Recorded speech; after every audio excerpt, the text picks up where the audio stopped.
Welcome back to Storytime with Pastor Cullen. We're in chapter 13 today of The Lion, the Witch, and the Wardrobe by C.S. Lewis. If you'll remember from Tuesday, what had happened was the children, minus Edmund of course, and Mr. and Mrs. Beaver had made it to the stone table and were introduced to Aslan, the great lion. And it pointed out that he was both tremendously terrible, yet also gentle and kind, all at the same time. And not terrible in the sense of bad, but terrible in the sense of great and powerful and strong and a little bit frightening. So anyway, we start with chapter 13, Deep Magic from the Dawn of Time. Now, we must get back to Edmund. When he had been made to walk farther than he had ever known that anybody could walk, the witch at last halted in the dark valley, all overshadowed with fir trees and yew trees. Edmund simply sank down and lay on his face, doing nothing at all, and not even caring what was going to happen next, provided that they would let him lie still. He was too tired even to notice how hungry and thirsty he was. The witch and the dwarf were talking close beside him in low tones. "No," said the dwarf, "it is no use now, O queen. They must have reached the stone table by now." "Perhaps the wolf will smell us out and bring us news," said the witch. "It cannot be good news if he does," said the dwarf. "4 thrones at Cair Paravel," said the witch. "How if only 3 were filled? That would not fulfill the prophecy." "What difference would it make now that he is here?" said the dwarf. He did not dare even now to mention the name of Aslan to his mistress. "He may not stay long, and then we would fall upon the 3 at Cair. Yet it might be better," said the dwarf, "to keep this one," here he kicked Edmund, "for bargaining with." "Yes, and have him rescued?" said the witch scornfully.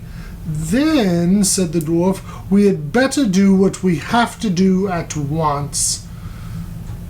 "I would like to have it done on the stone table itself," said the witch.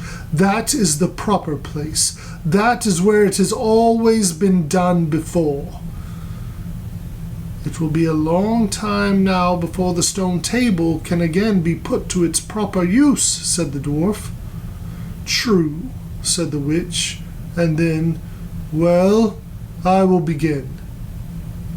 At that moment, with a rush and a snarl, a wolf rushed up to them. "I have seen them.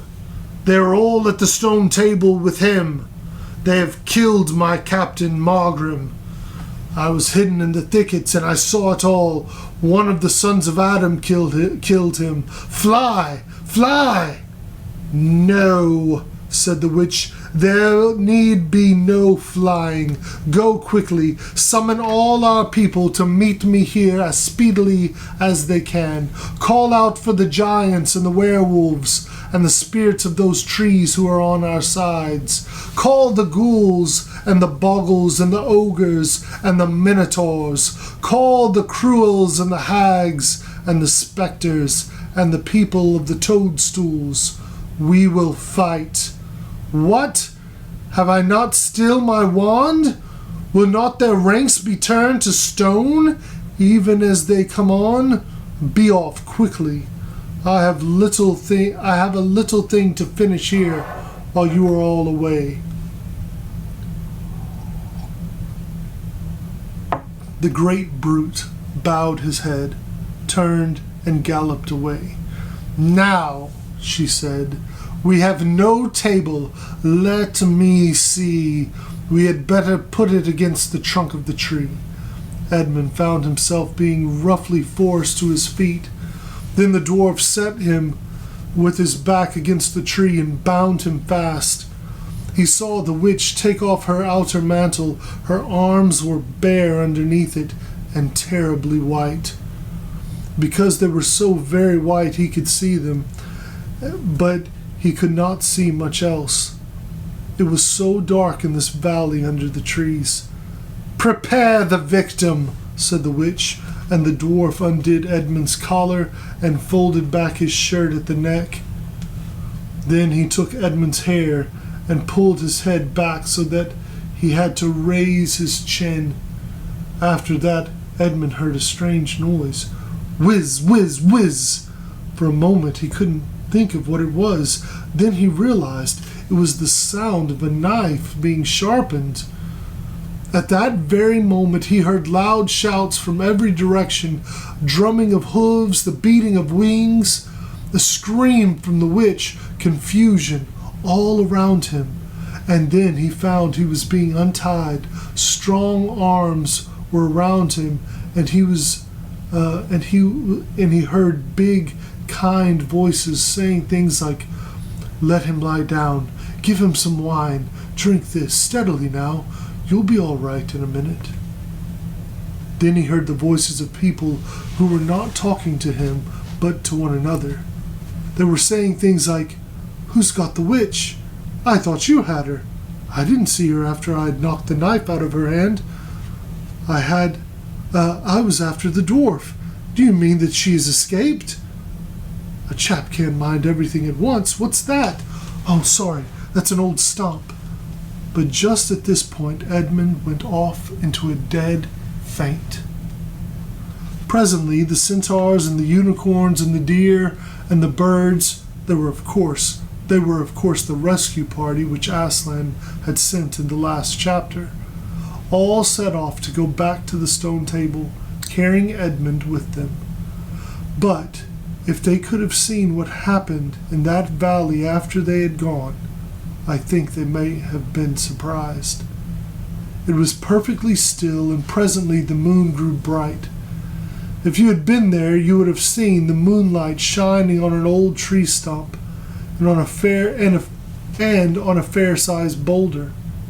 But if you had gone on looking, you would gradually have begun to think there was something odd about both the stump and the boulder.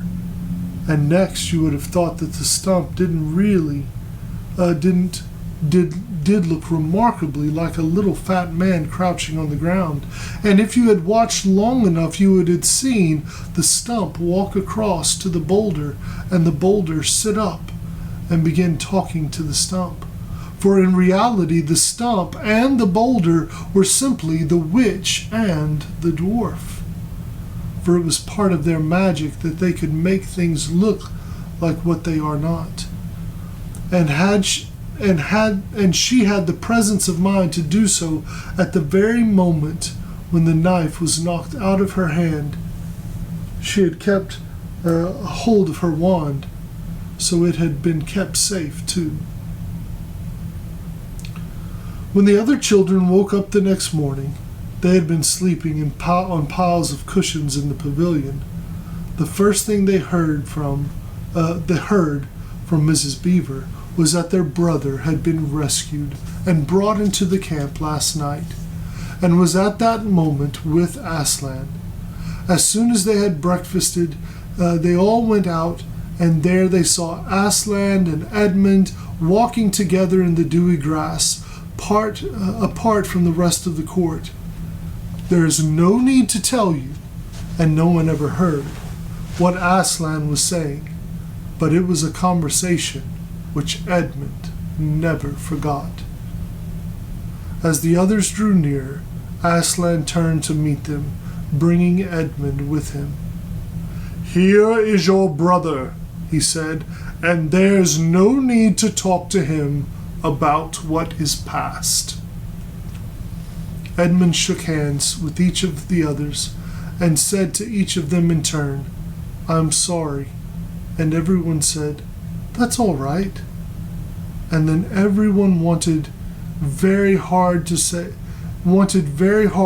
something which would make it quite clear that they were all friends with him again, something ordinary and natural, and of course no one could think of anything in the world to say. But before they had time to feel really awkward, one of the leopards approached Aslan and said, "Sire, there's a messenger from the enemy who craves an audience." "Let him approach," said Aslan. The leopard went away and soon returned with the White Witch's dwarf. "What is your message, son of Earth?" asked Aslan. "The Queen of Narnia and Empress of the Lone Islands desires a safe conduct to come and speak with you," said the dwarf, "on a matter which is as much to your advantage as to hers." "Queen of Narnia, indeed," said Mr. Beaver. "Of all the cheek." "Peace, Beaver," said Aslan. "All names will be soon restored to their proper owners. In the meantime, we will not dispute about them. Tell your mistress, son of Earth, that I grant her safe conduct on condition that she leaves her wand behind her at that great oak." This was agreed to, and the two leopards went back with the dwarf to see that the conditions were properly carried out. "But supposing she turns the two leopards into stone," whispered Lucy to Peter. I think the same idea had occurred to the leopards themselves. At any rate, as they walked off, their fur was all standing up on their backs, and their tails were bristling like a cat's when it sees a strange dog. "It'll be all right," whispered Peter in reply. He wouldn't send them if it weren't. After a few minutes later, the witch herself walked out onto the top of the hill and came straight across and stood before Aslan. The three children, who had not seen her before, felt shudders running down their back, and at the sight of her face there were low growls among all the animals at present. Though it was bright sunshine, everyone felt suddenly cold. The only two people present who seemed to be quite at ease were Aslan and the witch herself. It was the oddest thing to see those two faces, the golden face and the dead white face, so close together. Not that the witch looked Aslan exactly in the eyes. Mrs. Beaver particularly noticed this.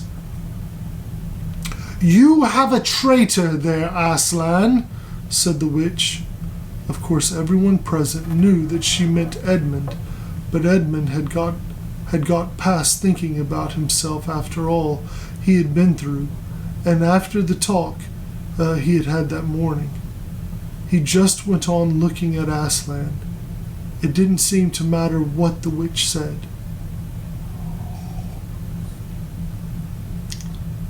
"Well," said Aslan, "his offense was not against you." "Have you forgotten the deep magic?" asked the witch. "Let us say I have forgotten it," answered Aslan gravely. "Tell us of this deep magic." "Tell you?" said the witch, her voice growling suddenly shriller. "Tell you what is written on the very table of stone which stands beside us? Tell you what is written in letters deep as a spear is long on the firestones on the secret hill? Tell you what is engraved on the scepter of the emperor beyond the sea? You at least know the magic which the emperor put into Narnia at the very beginning. You know that every traitor belongs to me as my lawful prey, and that for every treachery I have the right to a kill." "Oh," said Mr. Beaver.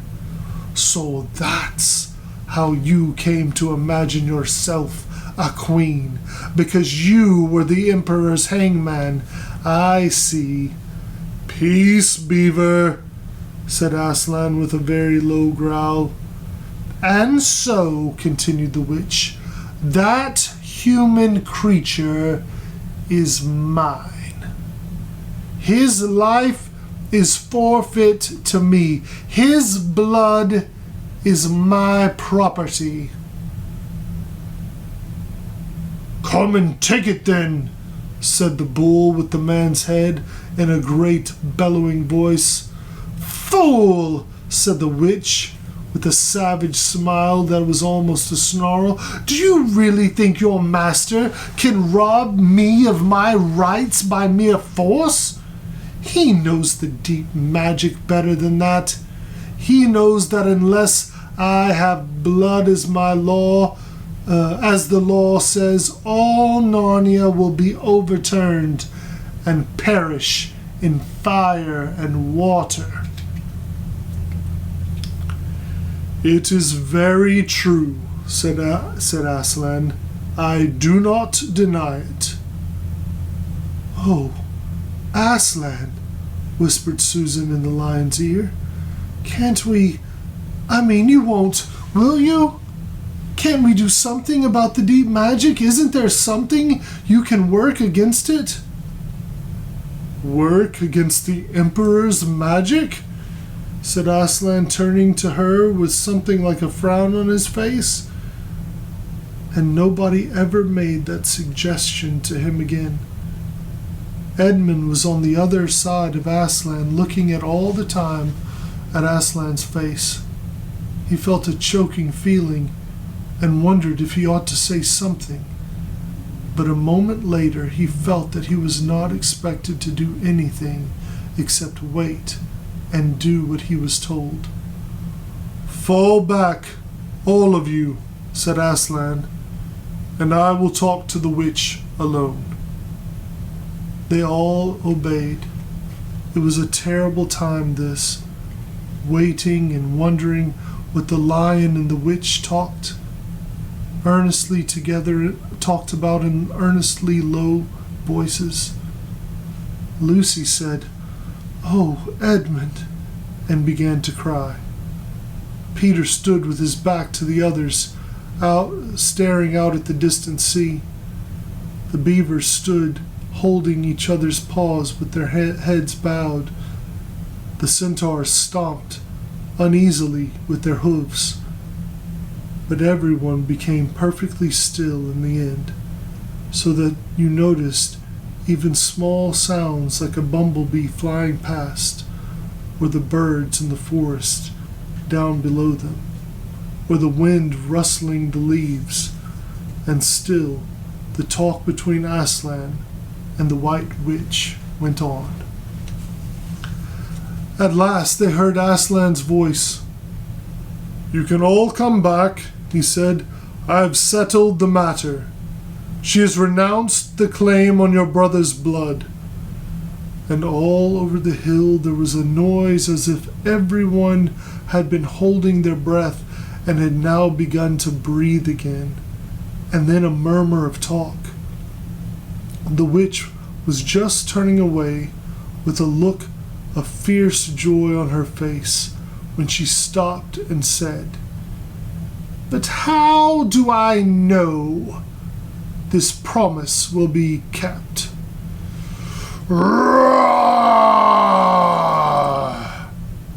Roared Aslan, half rising from his throne, and his great mouth opened wider and wider, and the roar grew louder and louder, and the witch, after staring for a moment with her lips wide apart, picked up her skirt and fairly ran for her life.